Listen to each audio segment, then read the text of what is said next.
It went under the radar in a 2023 season that was full of stories and moments. The Coleman medal winner Charlie Curnow kicked 78 goals in the home and away season, topping his previous year's tally and being even more of a dominant figure. He was also joined by Taylor Walker, who piled up 76 goals, and Nick Larkey, who threw a haul of 9 in the last round of the year, got up to 71. All three achieved a significant milestone that hasn't been seen since 2016. Back then, it was Josh Kennedy and Lance Franklin who both passed 70 goals in the home and away season. Jack Riewoldt, Jeremy Cameron and Franklin again have surpassed the mark beyond the 2016 season, but did need extra finals games to do it.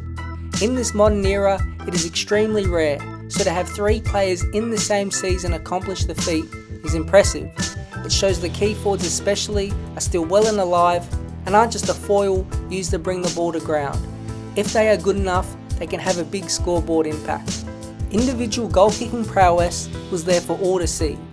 9 AFL players were able to hit the 50-goal mark in the home and away season. It featured all types of players in Mark and Lee Kyle Langford, the electric Charlie Cameron, and one of the craftiest players in Toby Green.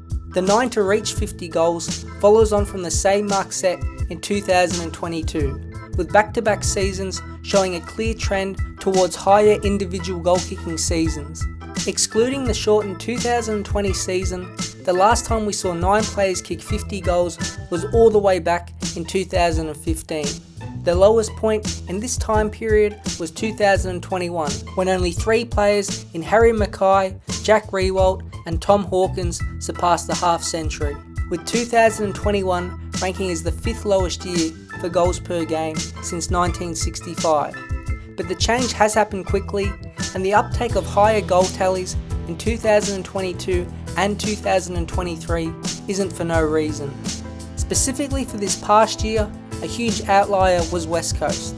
They at stages were historically bad and forwards feasted on them. There was discussion throughout the year about the advantage one player could have over another for the Coleman race, getting to play the Eagles twice. There is something in this, as Charlie Curnow kicked a bag of 9 and then 10 against them, while Tex Walker did the exact same, beginning with 10 goals and then finishing off with 9 in the last round of the year. 24% of Curnow's goals and 25% of Walker's came against the bottom-placed Eagles, but third-place Larkey only managed to combine 8 goals against them, so for this year's leading goal kicker race, the Eagles did boost up the goals for the top end, but for the top 3 distinctively, it didn't affect the Coleman as all 3 played West Coast twice. It also helps when you have an entire extra game.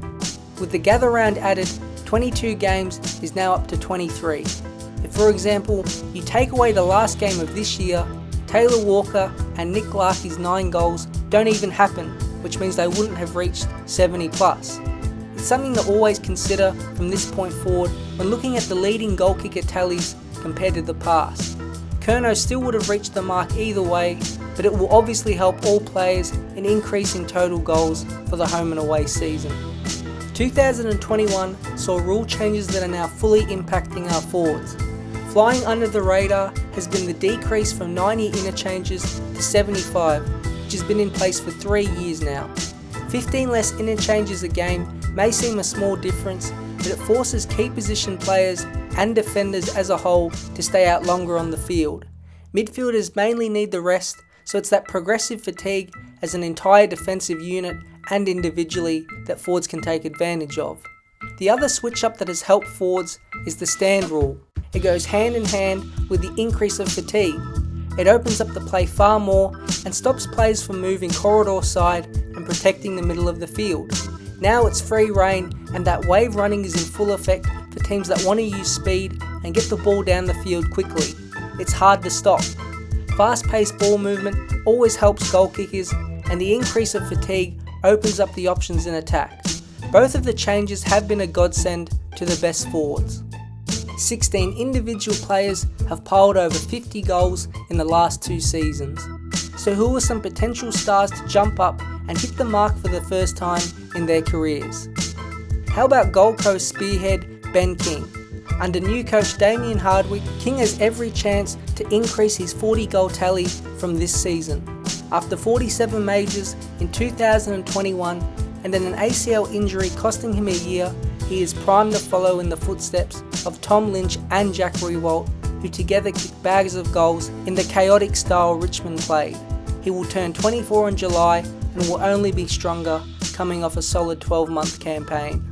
After their round 15 bye, Western Bulldogs X-Factor Jamara Ugle-Hagan took off.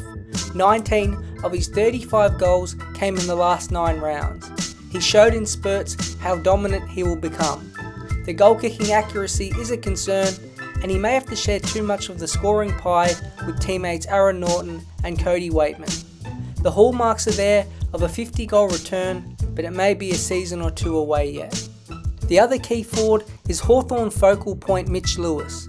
37 and 36 goals in back-to-back years is good, but with 15 games in each season, his health is the issue. At 25, he is about to enter his peak years, but with no other forwards besides Bruce taking away goals, a 20-game season should be enough for him to reach 50. If Hawthorn can also get an easier fixture, there is a big shot he can be a Coleman medal contender. Others with a chance are Freo rising star Jai Amos, Port's Todd Marshall, and small forwards Isaac Rankin and Keziah Pickett. The scoring in the AFL will unlikely ever get back to the 80s or 90s. 100-goal seasons may be gone forever, but at least in the last couple of years, we've seen the best players given more opportunity to score, and in 2023, we were fortunate enough to see a few bags of 10. It should continue on in the future, and with an extra game, maybe someone can push the envelope up to the 80 or 90 goal mark.